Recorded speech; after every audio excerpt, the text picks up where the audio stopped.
Welcome to BPSC maker. दोस्तों, आज है इस साल का अंतिम दिन यानी कि 31 दिसंबर 2021 और 31 दिसंबर 2021 से संबंधित बिहार करंट अफेयर्स और साथ ही राष्ट्रीय और अंतर्राष्ट्रीय घटनाओं से करंट अफेयर्स के जितने भी प्रश्न बनेंगे उन सभी प्रश्नों को विश्लेषण सहित मैं आपको इस वीडियो में बताऊंगा।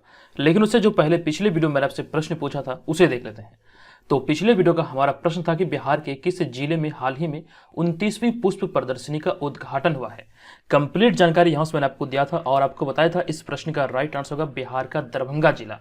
किसी भी विकल्प में यहां पर दरभंगा नहीं लिखा गया, इस आधार पर हमने आपको बताया था इसका राइट आंसर होगा ऑप्शन नंबर ई, इनमें से कोई नहीं। तो यहाँ पर आपको ध्यान रखना, जो भी प्रश्न आप लोगों से वीडियो में पूछा जाता है आप लोग कमेंट बॉक्स में इसे लिखिए और विस्तार पूर्वक लिखिए। एक चीज यहाँ पर आपको ये ध्यान रखना, जो लोग बिहार में आयोजित होने वाले किसी भी प्रतियोगी परीक्षा की तैयारी में लगे हैं तो इस वाले पीडीएफ को आप लोग जरूर डाउनलोड कीजिए। इसका यहाँ पर अगर विशेषता की बात करें तो इसमें जनवरी से लेकर के नवंबर 2021 तक के बिहार स्पेशल करंट अफेयर्स को शामिल किया गया है। इसका लिंक इस वीडियो के डिस्क्रिप्शन में है। अब यहाँ पर हम चलते हैं आज के पहले प्रश्न में, लेकिन उससे पहले आपको बता दूं कि जो लोग घर बैठे बीपीएससी और सीडीपीओ एग्जाम की तैयारी में लगे हैं, जो ऑफर अभी चल रहा है तो इसका आप लोग भरपूर लाभ उठाइए। बीपीएससी मेकर ऐप पर जाइए, हमारे जितने भी कोर्स है वहां पर आप लोग इसका भरपूर लाभ उठा के उसे ज्वाइन कर सकते हैं और जो टेस्ट सीरीज चल रहा है उसका आप लोग वहां पर कर सकते हैं, सही तरीके से आकलन कर सकते हैं आगामी एग्जाम को देखते हुए आपकी तैयारी किस स्तर की है। तो यहां पर आज का हमारा पहला प्रश्न है कि हाल ही में जारी स्वास्थ्य वृद्धिशील प्रगति अर्थात हेल्थ इंक्रीमेंटल प्रोग्रेस रैंक में बिहार कौन से पायदान पर है। ये रिपोर्ट अभी हाल ही में जारी किया गया और इस रिपोर्ट के अनुसार अगर हम बिहार की रैंकिंग की बात करें तो बिहार इस रैंक में या फिर इस सूचकांक में 11वें स्थान पर है। ऑप्शन नंबर डी यहां पर इस प्रश्न का राइट आंसर होगा। अब यहां पर इस प्रश्न के बारे में विस्तृत जानकारी हमने लिखा है। आपको बता दूं कि जो मतलब सूचकांक जो भी हाल ही में जारी हुआ ये नीति आयोग की तरफ से जारी किया गया था। हमने यहां पर इस प्रश्न के बारे में विस्तृत जानकारी इधर साइड में लिखा कि हाल ही में नीति आयोग ने देश के राज्यों के हेल्थ इंक्रीमेंटल प्रोग्रेस रैंक जारी किया है, यानी कि स्वास्थ्य वृद्धिशील प्रगति रैंक अभी हाल ही में नीति आयोग की तरफ से जारी किया गया और इसके अनुसार अगर बात करें तो इस मामले में बिहार 11वें पायदान पर है, यानी कि बिहार का जो स्थान है ये 11वां स्थान है। और इस रिपोर्ट के अनुसार बिहार राज्य केरल, उत्तराखंड, उड़ीसा, हिमाचल प्रदेश, राजस्थान और हरियाणा से बेहतर है। इस सूचकांक में स्वास्थ्य वृद्धिशील प्रगति सूचकांक में बिहार इन सारे राज्यों से रैंकिंग में आगे है। यहाँ पर हमारा नेक्स्ट पॉइंट है कि बिहार ने हेल्थ इंडेक्स मामले में ओवरऑल परफॉर्मेंस 0.76 पॉइंट की प्रगति दर्ज की है। अब यहाँ पे हमारा अगला पॉइंट है कि नीति आयोग द्वारा कुल 9 मानकों पर यह इंडेक्स जारी किया गया है और नेक्स्ट पॉइंट हमने ये लिखा है कि इसमें एक इंडेक्स को छोड़कर बिहार ने अन्य इंडेक्स में सकारात्मक प्रगति की है। यहां पर देखिए इंडेक्स नहीं बल्कि यहां पे मानक होना चाहिए। बिहार ने एक मानक को छोड़कर अन्य मानकों में यानी कह सकते हैं 8 अन्य मानकों में सकारात्मक प्रगति की है, तो इस आधार पर बिहार को इसमें 11वां स्थान मिला है। तो ऑप्शन नंबर डी इस प्रश्न का राइट आंसर होगा। बात है नीति आयोग की, तो नीति आयोग कह सकते हैं बीपीएससी का एक फेवरेट टॉपिक है। यहां से कई वर्षों में प्रश्न एग्जाम में बने हैं। नीति आयोग में सबसे पहला पॉइंट जो है नीति का फुल फॉर्म आपके लिए इंपॉर्टेंट है। National institution for transforming India का फुल फॉर्म होता है। इसकी स्थापना 1 जनवरी 2015 को प्रधानमंत्री नरेंद्र मोदी ने योजना आयोग के स्थान पर किया था और जिस तरह योजना आयोग में इसके अध्यक्ष प्रधानमंत्री होते थे उसी प्रकार से नीति आयोग में भी नीति आयोग के अध्यक्ष भारत के प्रधानमंत्री होते हैं, यानी कि वर्तमान समय में नीति आयोग के अध्यक्ष है प्रधानमंत्री नरेंद्र मोदी। अब चलते हैं हम अगले दूसरे प्रश्न पे। हमारा दूसरा प्रश्न हाल ही में जारी किए गए स्वास्थ्य सूचकांक यानी कि हेल्थ इंडेक्स में बिहार किस स्थान पर है। इंपॉर्टेंट प्रश्न है और इस प्रश्न का हमारा right answer option number C, Bihar को 18वें स्थान पर रखा गया है। हाल ही में नीति आयोग ने चौथा स्वास्थ्य सूचकांक जारी किया है और इस सूचकांक के मुताबिक स्वास्थ्य सेवाएं देने के मामले में बिहार 8वें पायदान पर है या फिर 18वें स्थान पर है। नेक्स्ट पॉइंट है कि इस सूचकांक में सबसे अंतिम स्थान उत्तर प्रदेश को मिला है, जबकि अगर हम बात करें सबसे शीर्ष स्थान की तो सबसे शीर्ष स्थान पर केरल है। केरल की बात हुई तो 2011 की जनगणना के अनुसार केरल का जो साक्षरता दर था या फिर साक्षर लोगों की जो संख्या थी प्रतिशतता के आधार पर यह सर्वोच्च स्थान पर था, यह भी ध्यान रखिएगा। नेक्स्ट पॉइंट हमने ये लिखा कि नीति आयोग के मुताबिक हेल्थ इंडेक्स के लिए 4 राउंड का सर्वे किया गया, जिस आधार पर यह रिपोर्ट अभी हाल ही में जारी किया गया था और इस रिपोर्ट में इस वर्ष 2021 में चौथे स्वास्थ्य सूचकांक में बिहार को 18वां स्थान मिला है। अब यहाँ पे हमारा अगला है तीसरा प्रश्न। यह प्रश्न हाल ही में बिहार में उद्यमिता के विकास के लिए कौन सा वेबसाइट लॉन्च किया गया है। इंपॉर्टेंट प्रश्न है और इस प्रश्न का हमारा राइट आंसर लेट्स इंस्पायर बिहार.org अर्थात ऑप्शन नंबर ए यहां पर इस प्रश्न का राइट आंसर होगा। आपको इस प्रश्न के बारे में विस्तृत जानकारी दे दूं कि बिहार में उद्यमिता के विकास के लिए बिहार उद्यमिता एसोसिएशन के सचिव अभिषेक ने लेट्स इंस्पायर बिहार.org वेबसाइट लॉन्च किया है। देखिए मुझे इनका पूरा नाम याद नहीं है इसीलिए यहाँ पर मैंने पूरा नाम नहीं लिखा है। तो अभी हाल ही में जिस वेबसाइट को लॉन्च किया गया इसका नाम है let'sinspireBihar.org और वर्तमान में बिहार उद्यमिता एसोसिएशन के सचिव हैं अभिषेक। और नेक्स्ट पॉइंट हमने यहाँ पे ये लिखा कि साथ ही बिहार के 15 सफल उद्यमियों को भी सम्मानित किया गया। आपको ये ध्यान रखना है, इसमें कह सकते हैं बिहार में जो भी कह सकते हैं नए उद्यमी होते हैं, जिनका स्टार्टअप होता है, उनको कह सकते हैं एक तरह से विकसित करने की दिशा में यह बिहार सरकार का एक पहल है, जिसके लिए अभी हाल ही में लेट्स इंस्पायर कह सकते हैं .org वेबसाइट को लॉन्च किया गया है। चलते हम चौथे प्रश्न पे। हमारा चौथा प्रश्न है कि बैंक ऑफ अमेरिका सिक्योरिटी ने हाल ही में वित्त वर्ष 2022-23 में भारत की जीडीपी वृद्धि दर कितने प्रतिशत रहने का अनुमान लगाया है। इंपॉर्टेंट प्रश्नों की श्रेणी में इस तरह के प्रश्नों को आप रख सकते हैं, इस तरह के प्रश्न एग्जाम में बनते हैं। इसका राइट आंसर होगा हमारा ऑप्शन नंबर सी, यानी कि 8.2% ये रहने का अनुमान लगाया गया है। नेक्स्ट पॉइंट है कि इसके अतिरिक्त बैंक ऑफ अमेरिका का अनुमान है कि कृषि, वानिकी और मत्स्य पालन क्षेत्र में वृद्धि दर अगले वित्त वर्ष में 3.5% रहेगी। तो ये भी यहाँ से ध्यान रखिए। अब यहाँ पर बात की है हमने कि जीडीपी वृद्धि दर, जो कि भारत का बारे में यहाँ पे कहा जा रहा है, तो भारत के बारे में विभिन्न संस्था और देश के द्वारा जो कह सकते हैं आकलन किया गया है, उसको यहाँ पर हमने डिटेल में एक सूची के माध्यम से ऐड किया है। आप इसको ध्यानपूर्वक देखिए, यहाँ से इसको कह सकते हैं स्क्रीनशॉट भी आप ले सकते हैं, ये आपके लिए इंपॉर्टेंट है।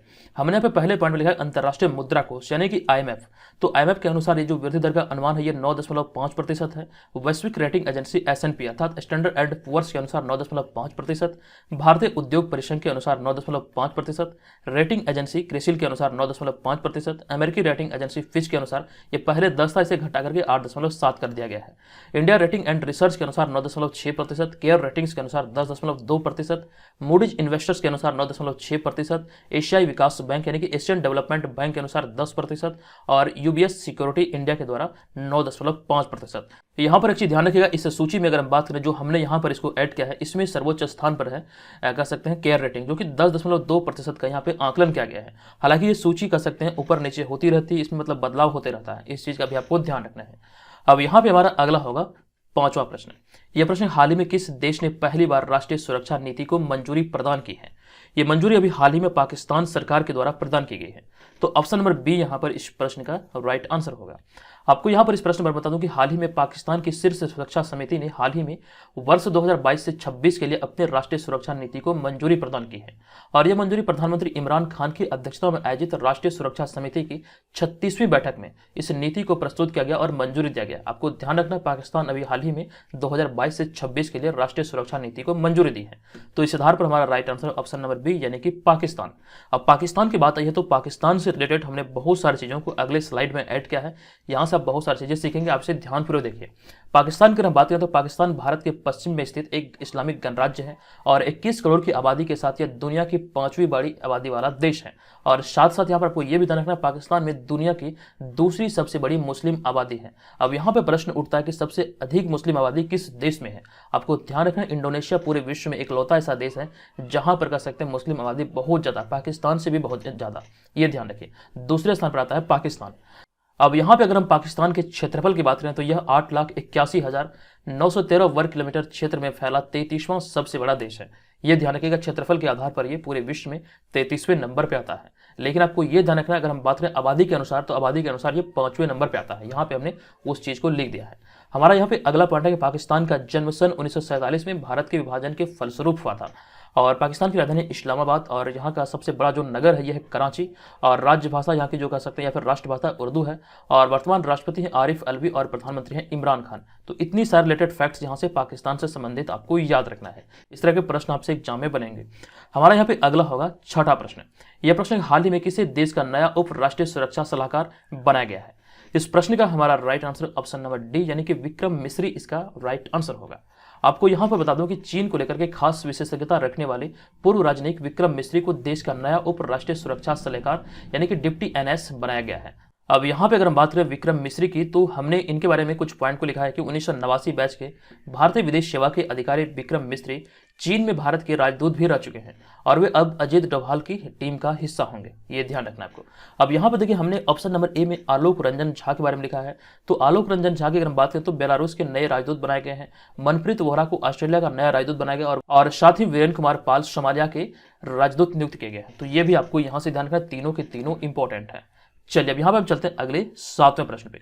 हमारा 7वां प्रश्न हाल ही में किस बैंक ने ग्रामीण इलाकों तक बैंकिंग सेवाओं को पहुंचाने के लिए इंडिया पोस्ट पेमेंट बैंक के साथ साझेदारी की है। इंपॉर्टेंट प्रश्न और इसका राइट आंसर होगा हमारा ऑप्शन नंबर बी, यानी कि HDFC बैंक इसका राइट आंसर होगा।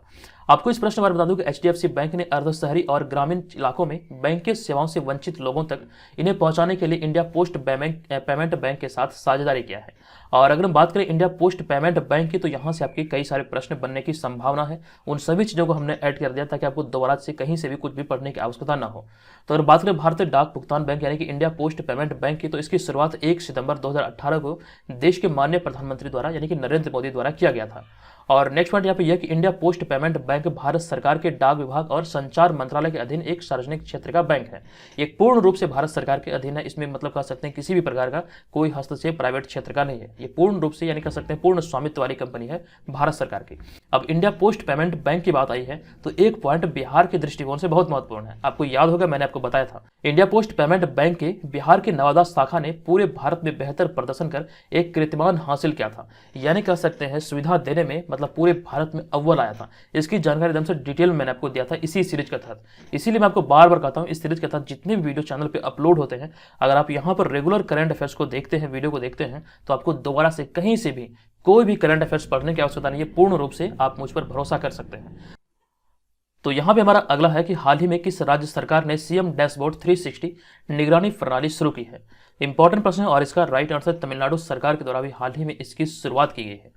अब यहां पर आपको इस प्रश्न के बारे में विस्तृत जानकारी दे दूं कि तमिलनाडु सरकार ने चेन्नई में मुख्यमंत्री यानी कि सीएम डैशबोर्ड निगरानी प्रणाली अर्थात सीएम डैशबोर्ड 360 लॉन्च किया है। अब यहाँ पे अगर हम इस डैशबोर्ड की बात करें तो यह सीएम के सभी कल्याणकारी योजनाओं को ट्रैक करने में सक्षम करेगा और साथ साथ जिसमें अनेक कार्यान्वयन की स्थिति, फंड आवंटन, लाभार्थियों की संख्या के साथ साथ बांधों और वर्षा पैटर्न में पानी के भंडारण पर अपडेट शामिल होंगी। ये तमाम चीजें मतलब इस डैशबोर्ड में रहेगी। अब यहाँ पे तमिलनाडु की चर्चा हुई तो कुछ पॉइंट हमने लिखा है कि हाल ही में तमिलनाडु में मिंदुम मंजप्पई योजना शुरू की गई थी जो कि कपड़े के थैले का प्रयोग करने से संबंधित है। और साथ साथ हाल ही में भारत का पहला वेटलैंड संरक्षण और प्रबंधन केंद्र तमिलनाडु के चेन्नई में स्थापित किए जाने का निर्णय लिया गया है। ये तमाम चीजें यहाँ से आप लोग ध्यान रखें। अब चलते हैं हम अगले 90 प्रश्न पे। हमारा नवा होगा यहाँ पर कि हाल ही में किस राज्य सरकार ने नदियों के सम्मान में नदी उत्सव शुरू किया है। मोस्ट इंपॉर्टेंट प्रश्न और इसका राइट आंसर होगा हमारा ऑप्शन नंबर बी। अभी हाल ही में ये गुजरात सरकार के द्वारा शुरू किया गया है। आपको बता दूं कि हाल ही में गुजरात सरकार द्वारा नदियों के फायदे को देखते हुए तथा उनकी सुरक्षा के लिए उसके सम्मान में नदी उत्सव शुरू किया गया है। आपको ध्यान रखना इसका राइट आंसर होगा ऑप्शन नंबर बी यानी कि गुजरात सरकार। अब यहाँ पे हमारा अगला पॉइंट है कि हाल ही में गुड गवर्नेंस इंडेक्स 2021 जारी किया गया था और जिसमें कि गुजरात शीर्ष स्थान पर रहा था। इसकी जानकारी मैंने आपको दिया था, आई होप कि आपको याद होगा। नेक्स्ट पॉइंट हमारा यहाँ पे यह है कि किसान सूर्योदय योजना सुजलाम सुफलाम जल संचय अभियान गुजरात में शुरू किया गया था। दोनों यहाँ पे अलग है, दोनों की शुरुआत गुजरात में किया गया था। हमारा नेक्स्ट पॉइंट है कि दुनिया का सबसे बड़ा जिंक स्मेल्टर प्रोजेक्ट गुजरात में ही लगाया गया है। तो तमाम चीजें यहाँ से ध्यान रखिए। अब यहाँ पे हमारा अगला होगा 10वां प्रश्न। ये प्रश्न हाल ही में जारी नीति आयोग की चौथी the healthy states progressive India report में कौन शीर्ष पर रहा। हालांकि इसकी थोड़ी जानकारी मैंने आपको प्रश्न नंबर 1 में दिया था। यहाँ पर इसका राइट आंसर होगा केरल, यानी कि ऑप्शन नंबर ए इस प्रश्न का राइट आंसर होगा। अब सभी चीजों को यहाँ पर हम लोग विस्तार से देखते हैं। आपको बता दूं कि हाल ही में नीति आयोग द्वारा चौथी the healthy states progressive India report जारी की गई है जिसके तहत शीर्ष स्थान पर केरल रहा और अंतिम स्थान उत्तर प्रदेश को मिला है, ये ध्यान रखें। और दूसरे स्थान पर तमिलनाडु तथा तीसरे स्थान पर तेलंगाना है। और वहीं भी अगर हम बात करें केरल की तो केरल से रिलेटेड और भी कई सारे प्रश्न बने हैं कि हाल ही में सतत विकास सूचकांक जारी किया गया जिसमें केरल शीर्ष पर रहा है और मछुआरों के लिए परिवर्तन योजना को शुरू केरल में किया गया है। और यहाँ पे केरल का एक स्थान है कोझिकोड, यहीं पर भारतीय मसाला अनुसंधान केंद्र है या फिर संस्थान है, ये भी ध्यान रखिए। अब देखिए यहाँ पर इस रिपोर्ट की अगर हम बात करें तो इस रिपोर्ट में जो हमने प्रश्न नंबर 1 में चर्चा किया, इस रिपोर्ट में बिहार को जो मतलब रैंकिंग मिली है ये 11वें स्थान पर मिला है। इसकी जानकारी मैंने आपको अभी कुछ देर पहले ही दिया था प्रश्न नंबर 1 में, तो इसमें बिहार को 11वें स्थान पर रखा गया है। हमारा अगला होगा 11वां प्रश्न। यह प्रश्न हाल ही में किस देश ने बिना एनओसी के विदेशियों की शादी पर रोक लगा दी है। एनओसी का अर्थ होता है नो ऑब्जेक्शन सर्टिफिकेट।